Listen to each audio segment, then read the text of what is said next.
My parents' anniversary party looked lovely until my daughter leaned close and whispered, "We have to leave now."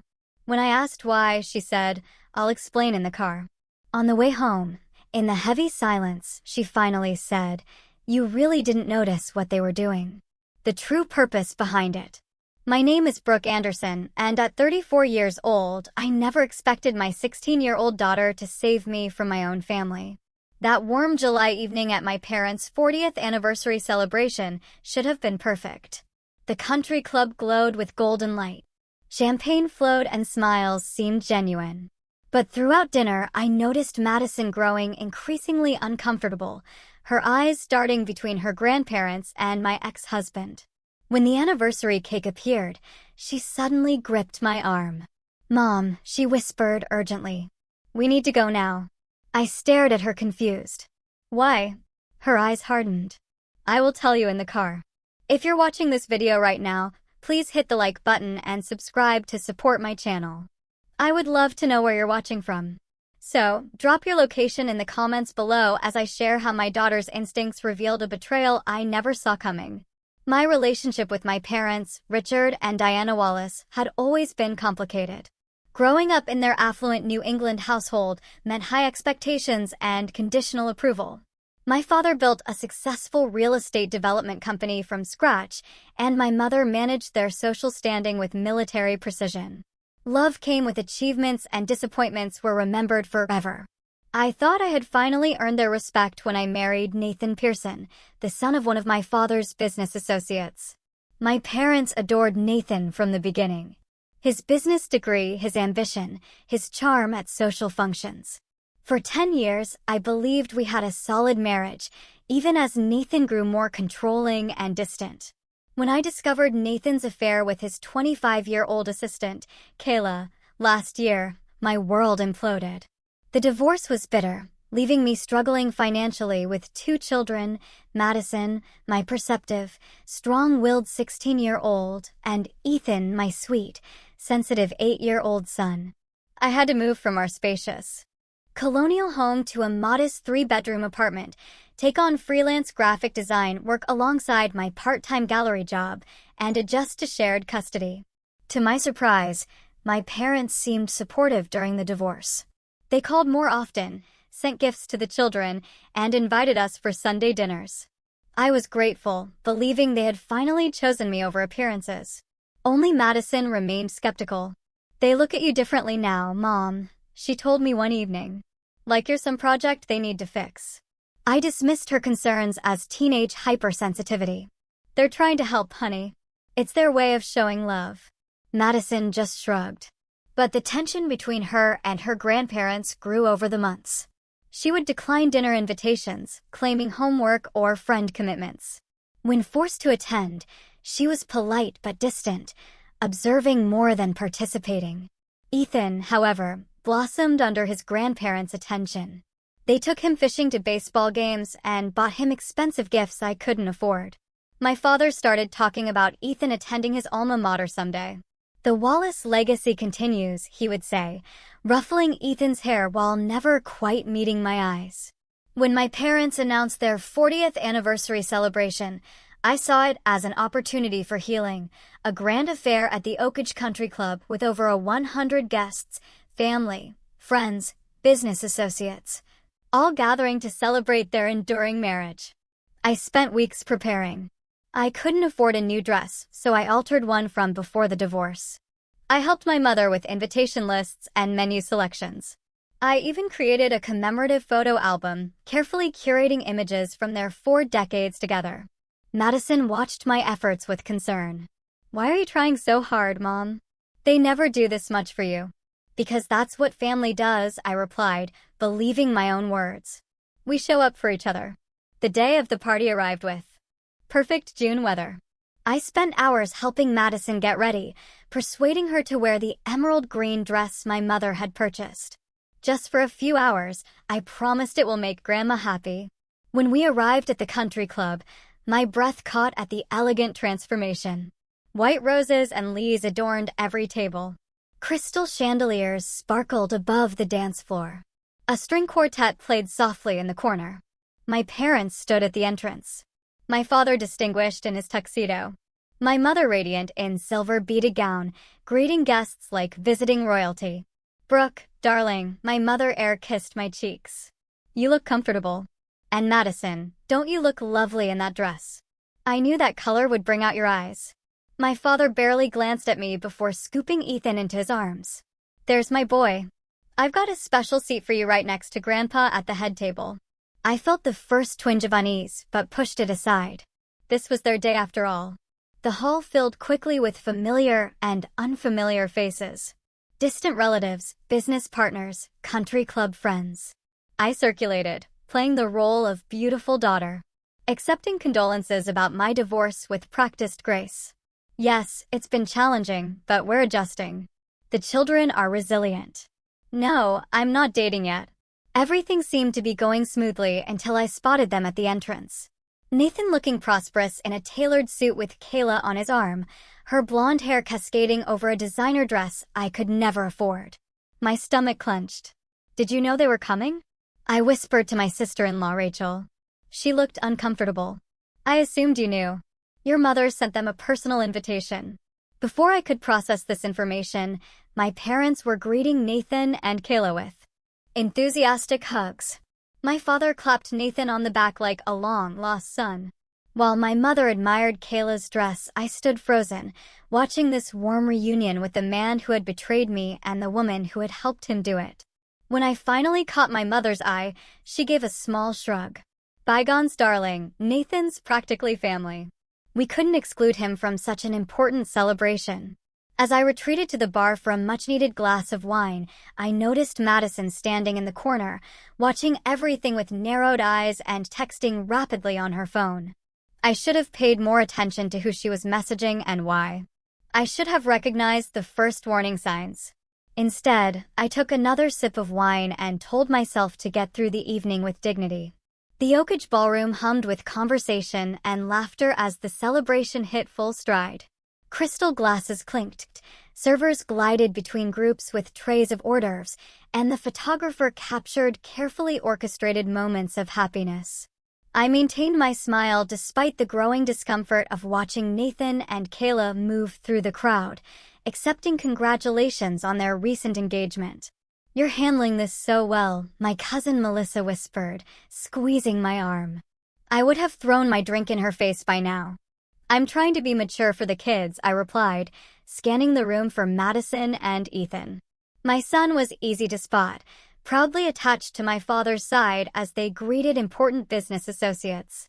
My father's hand rested possessively on Ethan's shoulder as he introduced him to everyone as the future of Wallace Enterprises. Madison was harder to locate. I finally spotted her in a quiet corner, engaged in what appeared to be an intense conversation with my mother's sister, Aunt Linda. Madison's posture was rigid, her expression serious as she listened to Linda, who kept glancing nervously around the room. When they noticed me approaching, the conversation abruptly ceased. Everything okay over here? I asked lightly. Just catching up with my grandniece, Linda replied with forced brightness. She's become such an observant young woman. Madison's eyes met mine briefly. We were discussing family history, she said flatly. Before I could probe further, the chiming of a glass announced the first toast. My father stood at the center of the room, commanding attention as he always did. Diana and I are overwhelmed by your presence here tonight, he began, raising his glass toward my mother.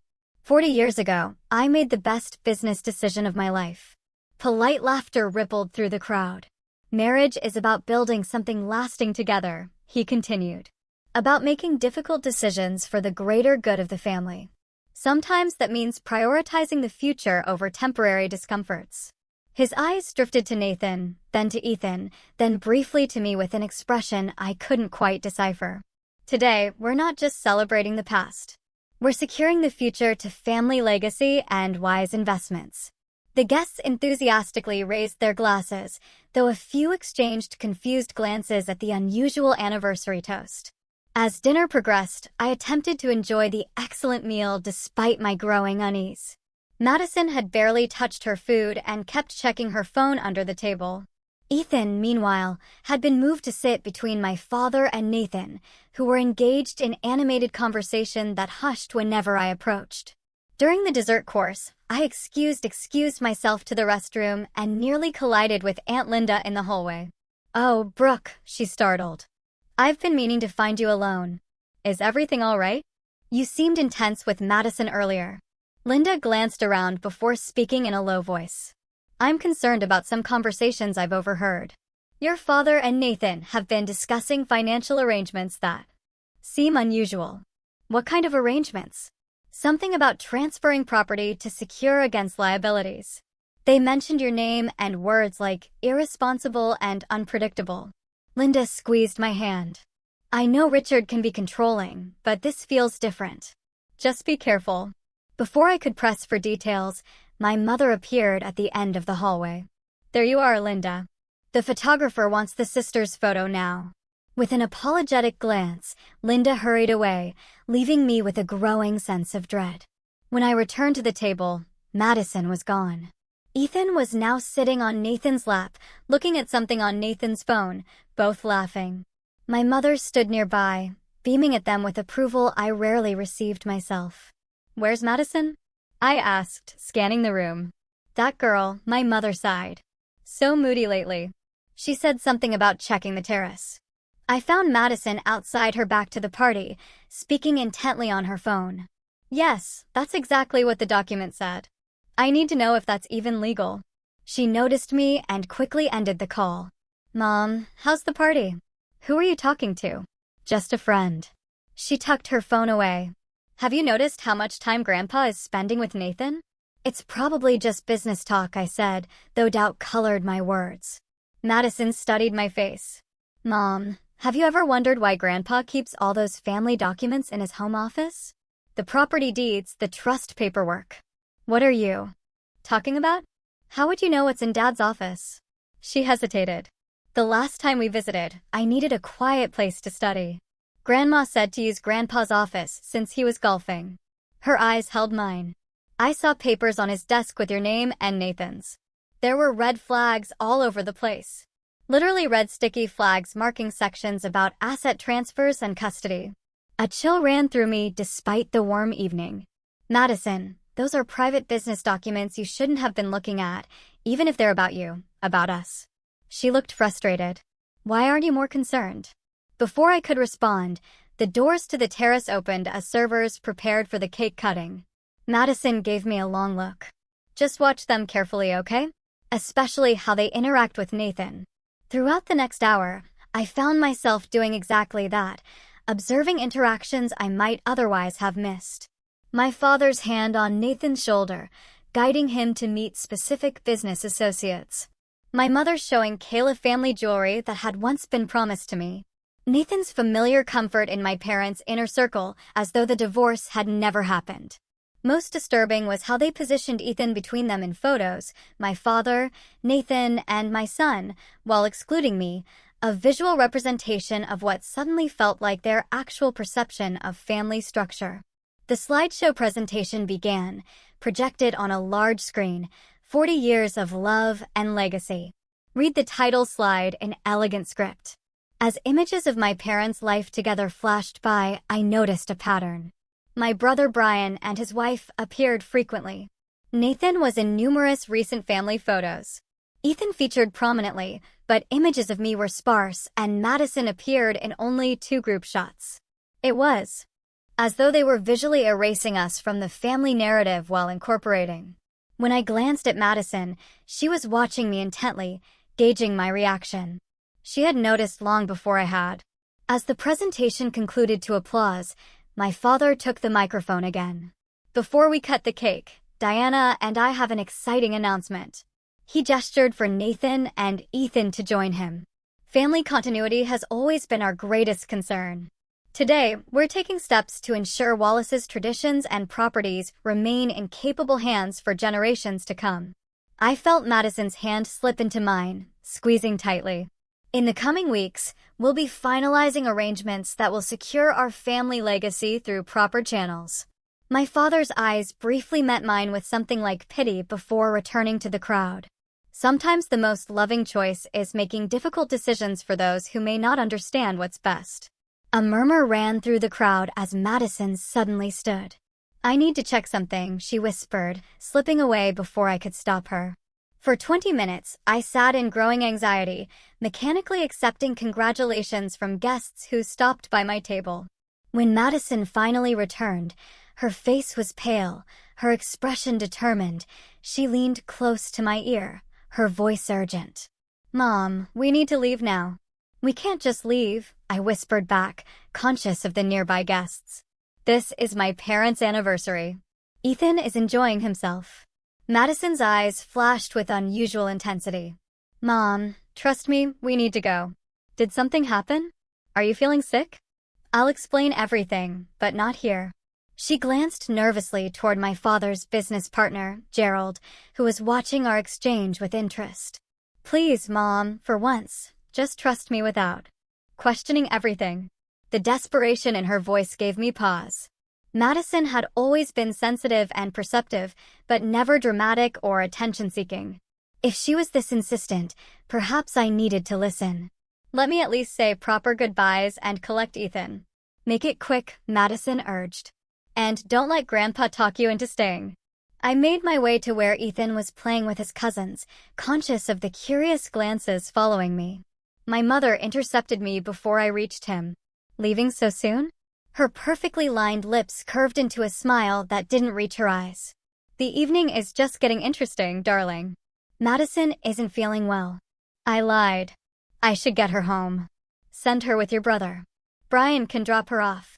You and Ethan should stay for the important announcements." I felt a chill at her insistence. "What announcements?" "Just some family business matters. Nothing for you to worry about." She patted my arm condescendingly. "Your father has everything under control." "That's what concerns me," I replied, moving past her to collect Ethan, who protested leaving the party early. "But Grandpa said he has a special surprise for me later." He complained. "Well, come back another day for the surprise." I promised, avoiding my father's questioning gaze from across the room. Nathan appeared, suddenly blocking our path to the exit. Taking off the night, still young Brooke. His familiar cologne brought back unwelcome memories. "Your father was hoping to discuss some arrangements regarding Ethan's education fund." "Another time," I said firmly, noticing how he specifically mentioned Ethan, but not Madison. "Don't be difficult." He lowered his voice. "This is important. Your parents are trying to help secure Ethan's future since you're clearly struggling financially." His eyes traveled dismissively over my altered dress. Madison stepped between us. "We're leaving now," she stated with unexpected authority. "Ethan, take Mom's hand." As we made our hasty exit, I caught fragments of conversation from a group of my father's lawyers near the door. Transfer of deeds should be straightforward once the custody modification. Wallace keeping it in the family, just not through the daughter. Nathan's name on the trust by month's end. My father caught up to us at the entrance. His expression a practiced mix of concern and disappointment. "Brooke, this is highly inappropriate. We have guests' announcements to make." "I'm sorry, Dad, but Madison isn't feeling well."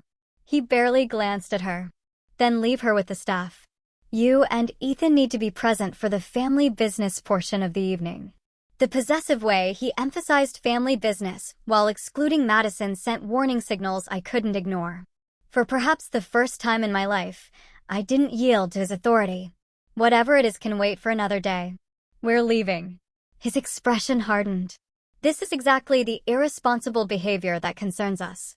Nathan would never put personal feelings above family obligations. Nathan put his personal feelings into his assistant. I replied sharply. Yet somehow he's still the golden child. My father leaned close, his voice low enough that Ethan couldn't hear. "We're trying to protect family assets from your emotional decisions. If you'd stop being difficult and accept the arrangement, this could be painless." "What arrangement?" I demanded.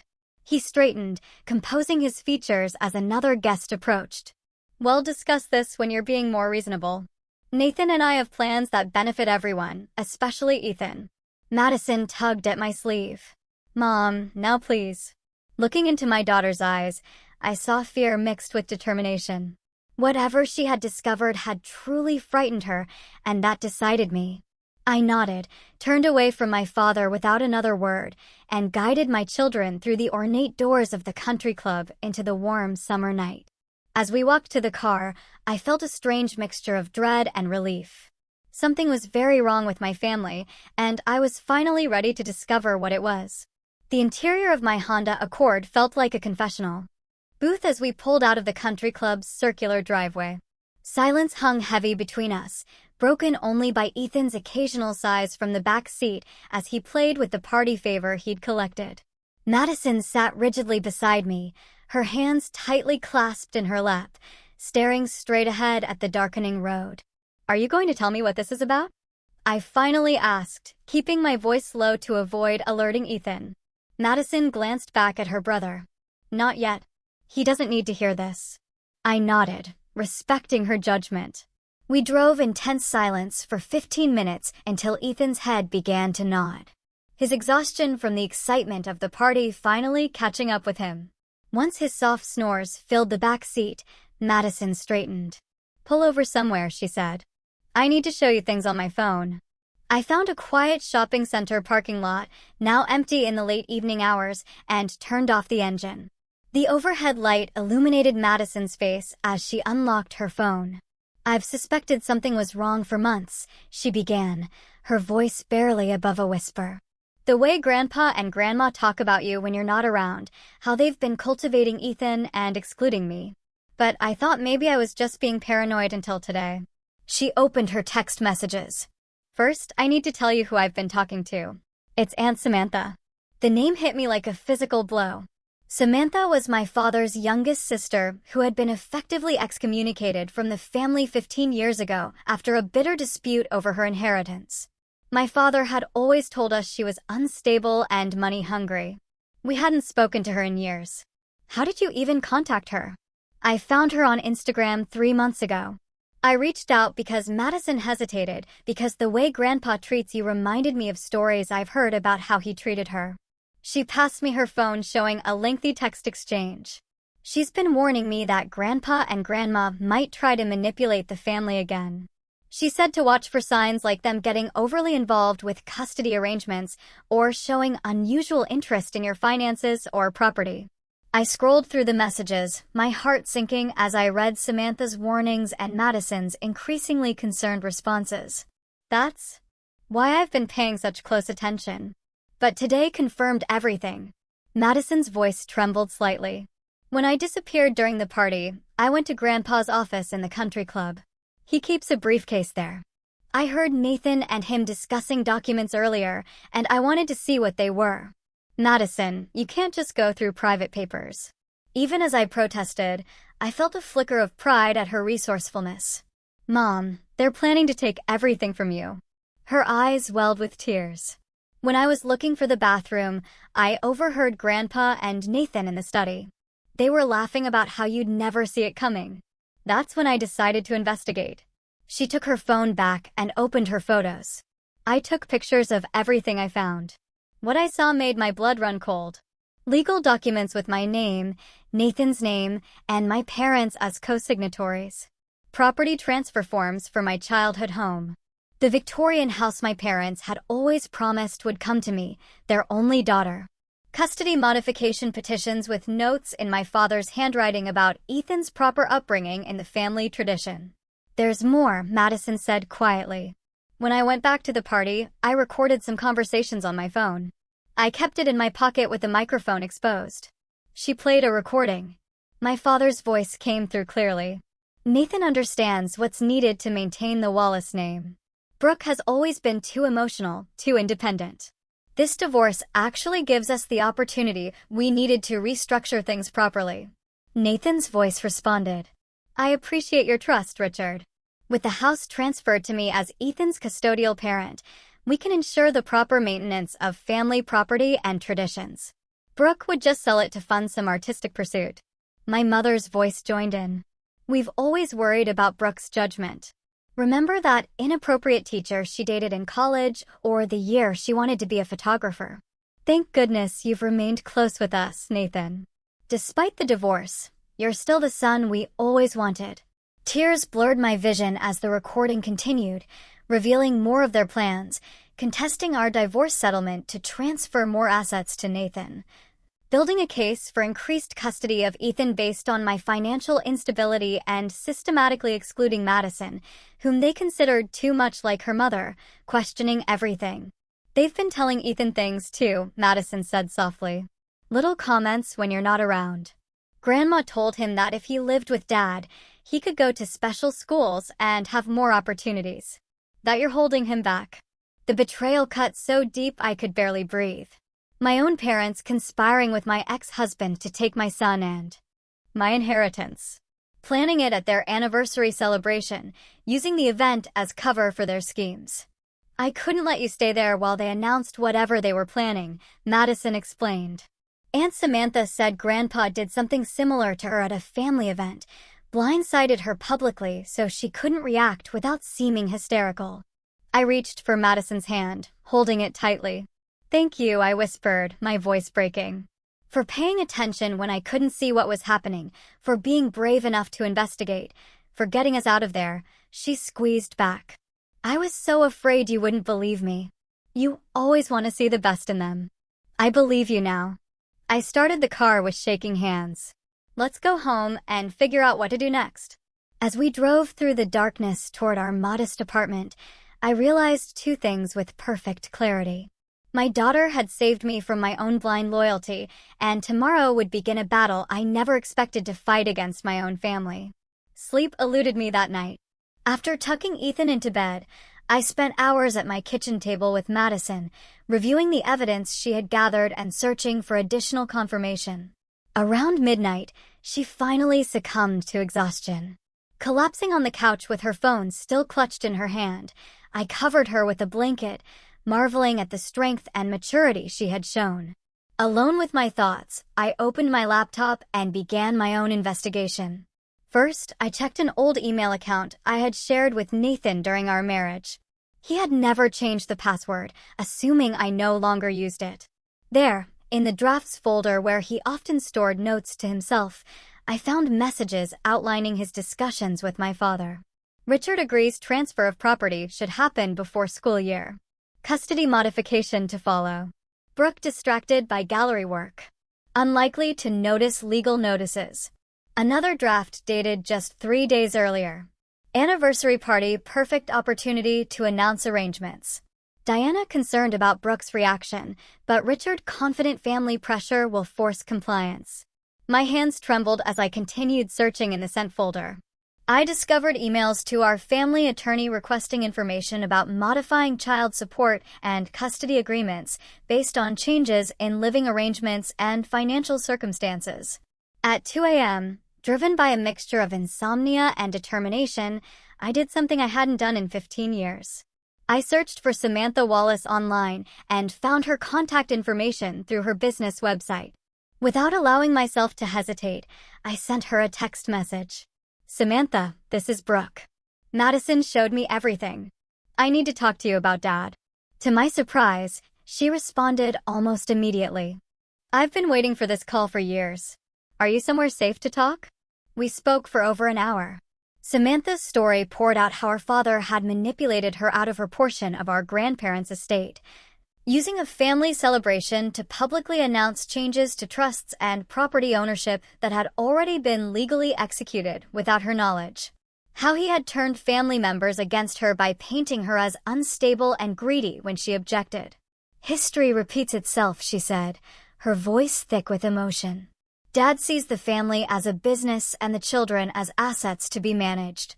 When I chose a career he didn't approve of and married someone outside his social circle, I became a liability to be managed out. Why didn't you ever tell me?" I asked. "I tried, Brooke. But you were in college idolizing Dad, planning your wedding to Nathan, his hand-picked son-in-law. You didn't want to hear it." The truth of her words stung. I had dismissed Samantha's warnings years ago, believing my father's version of events without question. "I'm sorry," I whispered. "I should have listened." "What matters is that you're listening now," she replied. "And that you have Madison. That girl is extraordinary, perceptive, brave, loyal." When she contacted me, I recognized myself at her age. before Dad broke my spirit. Before ending the call, Samantha offered practical advice and the name of her attorney. Document everything. Don't confront them alone. And whatever you do, don't sign anything. At dawn, I called my brother Brian, who lived across the country and had always maintained a careful distance from family drama. To my surprise, he confirmed much of what Madison and Samantha had revealed. I've heard Dad and Nathan discussing the property transfers, he admitted reluctantly. I didn't know how to tell you. Dad made it sound like it was for tax purposes, beneficial for everyone, including me. I asked bitterly. His silence was answer enough. Why, Brian? Why would they do this? He sighed heavily. Dad never forgave you for pursuing art instead of business. Then when you started questioning Nathan's financial decisions during the divorce, well, in Dad's mind, you became a threat to the family wealth. Nathan promised to keep everything in the family bloodline through Ethan. And Madison, she's too independent, too observant like you used to be before. He trailed off before I learned to stay quiet and go along with everything. I finished for him. I'm sorry, Brooke. I should have warned you.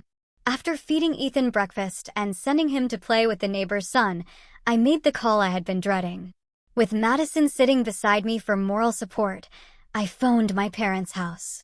My mother answered, her voice cool and controlled as always. Brooke, your behavior last night was completely unacceptable. Your father is extremely disappointed. Put Dad on the line, too. I replied, I want to speak with both of you. A moment later, my father's authoritative voice joined the conversation. I hope you're calling to apologize for that embarrassing display. Actually, I'm calling about the documents you and Nathan have been preparing. The property transfers, custody modifications, and trust realignments. The momentary silence confirmed everything.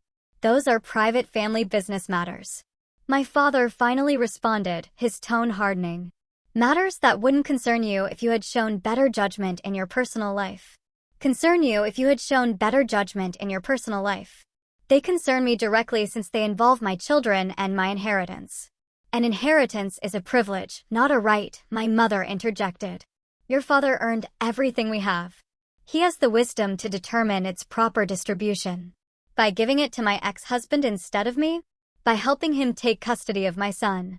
Don't be dramatic, my father dismissed. We're simply ensuring family assets remain protected and properly managed. Your financial decisions since the divorce have been concerning to say the least.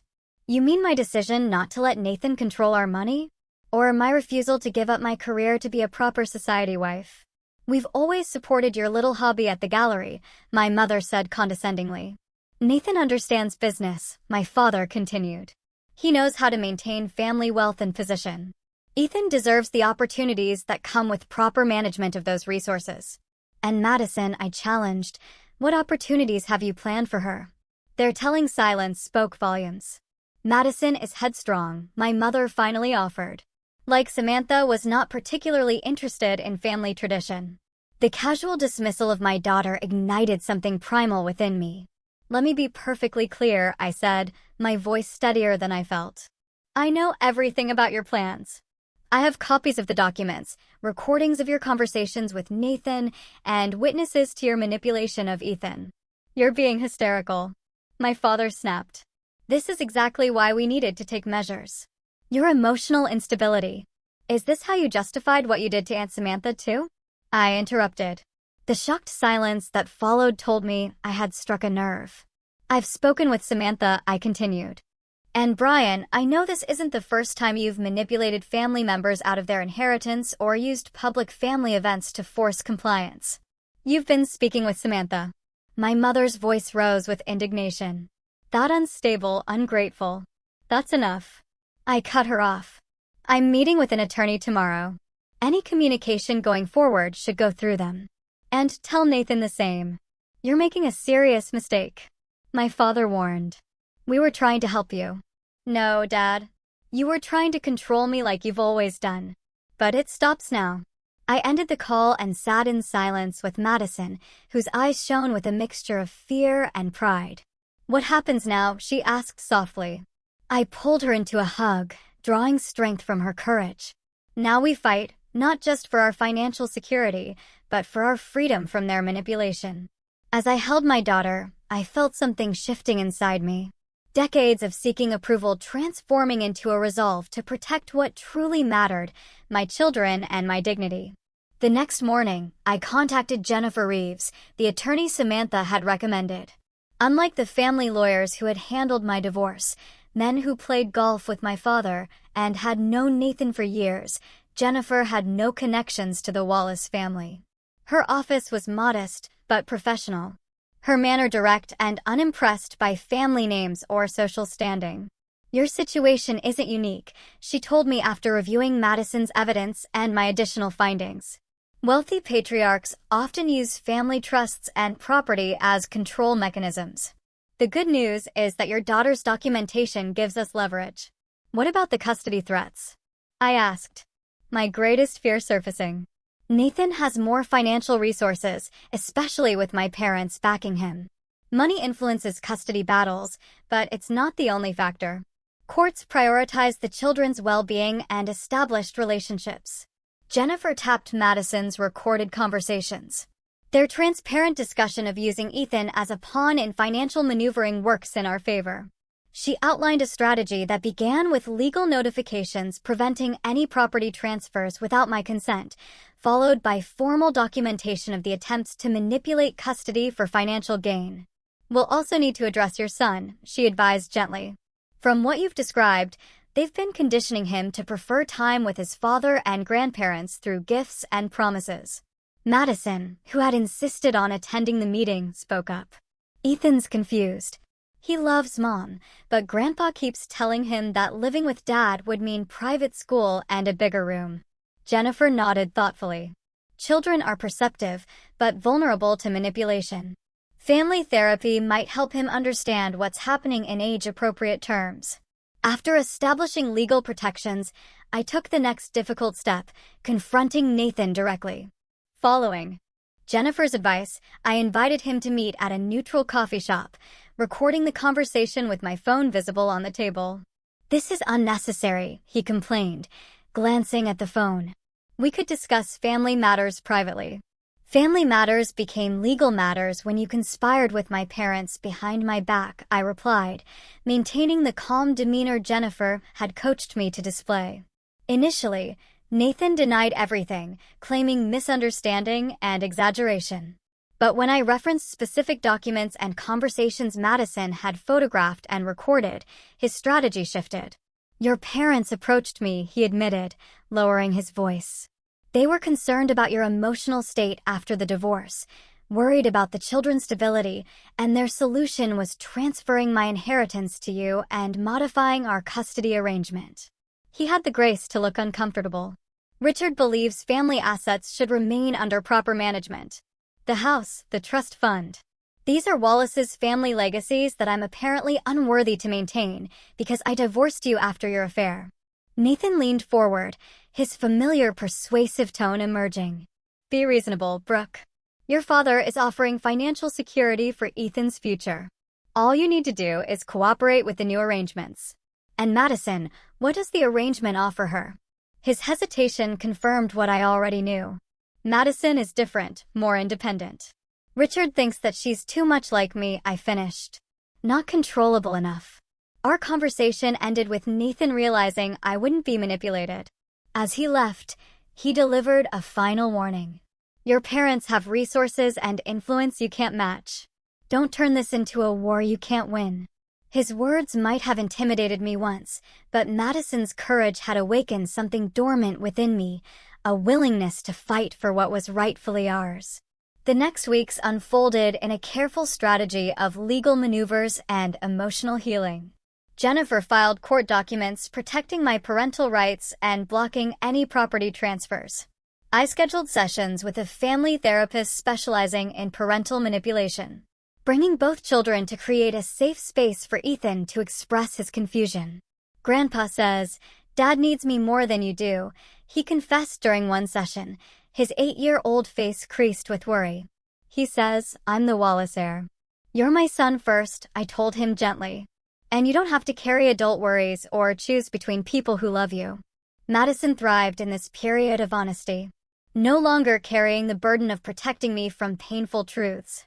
She maintained her communication with Samantha, who provided valuable insights into my father's previous manipulation tactics. The most unexpected support came from my youngest sister. After 15 years of separation engineered by my father, Samantha and I rebuilt our relationship through late-night phone calls and weekend visits. She had built a successful interior design business in Colorado, married a kind professor, and raised 2 children I barely knew. Dad uses the same playbook every time, she explained during her first visit to our apartment.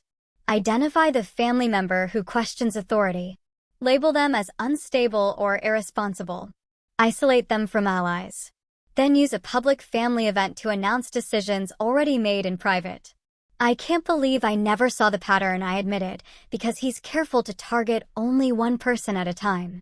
Everyone else stays in line, afraid they'll be next. She squeezed my hand.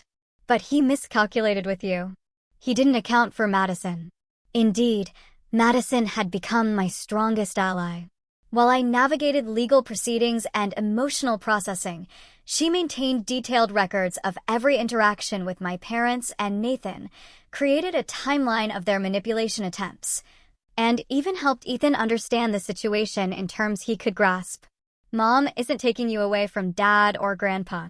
I overheard her explaining to her brother one evening. She's making sure everyone plays fair, like when you and Jaden make rules for your video games so no one cheats. My brother Brian eventually chose sides as well, sending copies of emails and financial documents my father had shared with him, providing further evidence of the coordinated effort to disinherit me. He remained physically distant, unwilling to directly confront our parents, but his information proved invaluable. The most painful part of this period was accepting that my relationship with my parents might never recover. For all my life, I had sought their approval, adjusted my behavior to earn their love, and interpreted their control as concern. Now, I saw clearly the conditional nature of their affection, available only when I complied with their vision for my life. 3 months after the anniversary party, we reached a turning point. Jennifer called with news that Nathan wanted to meet without lawyers or parents involved. He's feeling the pressure, she explained. Your father's plans are stalled by our legal actions, and Nathan's new fiancée is apparently uncomfortable with the battle publicity. I agreed to meet him again in a public place with Madison's support. This time, Nathan appeared without his usual confidence. This has gotten out of hand, he began. The lawyers, the court filings. It's affecting Ethan. It's affecting your wedding plans, you mean? Madison muttered, earning a sharp look from her father. I'm willing to withdraw my support from your father's property transfers, Nathan offered, and maintain our original custody arrangement. In return, I want you to drop the allegations of parental manipulation. I studied my ex-husband, the man I had once loved, the father of my children, now revealed as willing to use our son as leverage for financial gain. Why the change of heart? I asked. He glanced away. Kayla thinks the situation looks problematic. Her parents are concerned about the family dynamic they're marrying into. In other words, his new in-laws had standards his behavior wasn't meeting. I'll consider it, I replied. But I need everything in writing, and any agreement needs to include protection for both children's inheritance rights. As we negotiated terms, I realized something fundamental had shifted. For the first time, I was engaging with Nathan as an equal, not as the accommodating wife who had deferred to his financial decisions for a decade. Later that week, we scheduled a family therapy session with Ethan. With the therapist's guidance, Nathan and I explained that we had resolved our disagreements and would both continue being his parents without him needing to choose sides or carry adult concerns. Does this mean Grandpa won't be mad at Mom anymore? Ethan asked, revealing how aware he had been of the underlying tensions. Your grandparents and I have different opinions about some things, I explained carefully. But none of that changes how much we all love you. It wasn't the whole truth, but it was what he needed at 8 years old. The full reckoning with my parents would come later, 6 months after my parents' anniversary party. We gathered in a conference room at Jennifer's law office. The tableau would have been unimaginable to me a year earlier. My parents seated stiffly on one side of the table, Nathan beside them but maintaining a careful distance. Samantha beside me offering silent support and Madison sitting tall and composed at the head of the table, her evidence folders neatly arranged before her. Jennifer had orchestrated this meeting as the final step in resolving the family dispute, with Nathan having withdrawn from my parents' schemes and Brian providing additional documentation of their plans. We had assembled an indisputable case of attempted financial manipulation and parental alienation. Before we begin, my father announced, his authoritative tone unchanged despite the circumstances. I want to register my objection to Samantha's presence. This is a family matter. Samantha is family, I replied simply. And her experience with your financial manipulations is directly relevant to these proceedings. My mother dabbed at imaginary tears. I don't understand how it came to this. We only wanted what was best for Ethan and the family legacy. By excluding Madison and taking my inheritance, I challenged by poisoning my son against me. My mother began. But Jennifer interrupted by placing Madison's recorded evidence on the table. Perhaps we should review the documented conversations before continuing with denials, she suggested mildly. What followed was a methodical presentation of the case we had built, the secret meetings between my father and Nathan, the planned property transfers, the custody modification strategy, the disparagement of my parenting and financial competence, and most damning, the deliberate attempt to influence Ethan's preferences through promises of material advantages. My father's face grew increasingly rigid as Jennifer outlined the potential legal consequences, not just blocking of the property transfers, but possible civil claims for attempted parental alienation and breach of fiduciary duty in his role as trustee of family assets. What exactly do you want? He finally asked, his voice cold. Jennifer slid a document across the table. Miss Anderson's terms are straightforward. First, a legally binding agreement that all inherited family property designated for her in previous trust documents remains intact and under her sole control. My father began to object, but his own lawyer placed a restraining hand on his arm. Second, a formal acknowledgement that both Madison and Ethan have equal standing as beneficiaries of any family trusts or future inheritances, with neutral third-party trustees replacing Mr. Wallace. My mother gasped at this effective removal of my father's control over family assets. Third, a structured communication plan for grandparent visitation that includes professional supervision until trust can be rebuilt. This is outrageous, my father sputtered. We don't need supervision to see our own grandchildren. The recordings of you deliberately undermining Miss Anderson's relationship with her son suggest otherwise, Jennifer replied calmly. The negotiations continued for hours with occasional heated exchanges and tense silences. By late afternoon, an agreement had been reached that protected my inheritance, established equal treatment for both my children, and created boundaries for my parents' involvement in our lives. As we prepared to leave, my father made one final attempt to assert control. I hope you're satisfied, Brooke. This vendetta has damaged relationships that may never recover. Madison, who had remained remarkably composed throughout the proceedings, finally spoke. Grandpa, with respect, you damaged those relationships when you decided Mom and I were disposable. We're just creating consequences for your choices. The simplicity and truth of her statement hung in the air as we departed, leaving my parents to contend with the aftermath of their failed manipulation.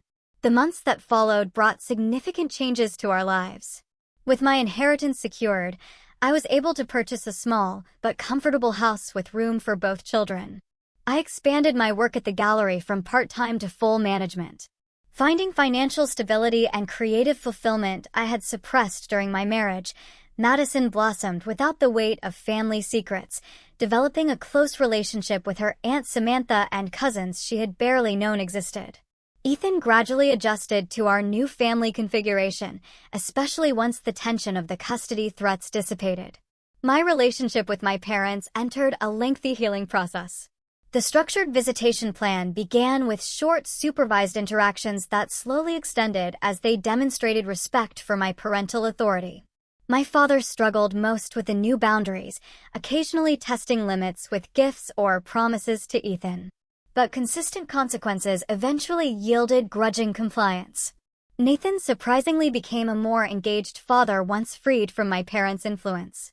Without the pressure to serve as their surrogate son, he focused more on building genuine relationships with both children, including Madison, whom he had previously lined in favor of Ethan. 1 year after the anniversary party that had revealed so much, Madison and I sat on the porch of our new home, watching the sunset and reflecting on our journey. "Do you think Grandpa and Grandma will ever really change?" she asked. I considered the question carefully. People rarely change fundamentally, especially at their age, but they can learn to behave differently when given no alternative. I still don't understand why they did it. They have more money than they could ever spend. Why try to take yours? It was never really about the money, I explained. It was about control, about punishing me for making choices they didn't approve of. Divorcing Nathan, pursuing my career, raising you to be independent. Madison nodded thoughtfully. "I'm glad we fought back. We wouldn't have one without you," I told her, filled with pride and gratitude. "Your perception, your courage in gathering evidence, your willingness to stand up for what was right. You saved us, Madison." She smiled, embarrassed by the praise. Guy just paid attention. That's exactly what they didn't expect any of us to do. I squeezed her hand. The most valuable lesson from all of this is to trust your instincts. When something feels wrong, it usually is, even if everyone around you acts like it's normal. As we sat in comfortable silence, I reflected on how this painful chapter had ultimately liberated us. For years, I had measured my worth through my parents' approval and Nathan's validation. Now, I recognized my own strength, my children's resilience, and the power of chosen family bonds. Like the renewed connection with Samantha. The inheritance I fought to protect was important. But the true legacy I wanted for Madison and Ethan was the courage to define their own worth independent of others' expectations or manipulation. Looking at my daughter, perceptive, principled, and brave, I knew that legacy was already taking root. "What do you think was the most important thing you learned from all this?" I asked her. Madison considered the question seriously. "That family isn't just about blood or names. It's about who actually shows up for you. Who tells you the truth even when it's hard." As darkness fell around us, I thought about how often we miss the truth that's right before our eyes. How easily we dismiss the perceptions of those we should trust most. My daughter had seen what I couldn't or wouldn't see, and her clarity had saved us both. I want to thank you for listening to my story today. It's not easy to admit how blind I was to manipulation from my own family, but sharing this might help someone else recognize warning signs I missed. Has anyone in your life ever noticed red flags you overlooked? Or have you been the one to spot trouble others couldn't see? Please share your experiences in the comments below. And if this story resonated with you, please like, subscribe, and share it with someone who might need to hear that trusting their instincts is the right thing to do. Remember, sometimes the most important truth comes from those we least expect. And the bravest thing we can do is listen.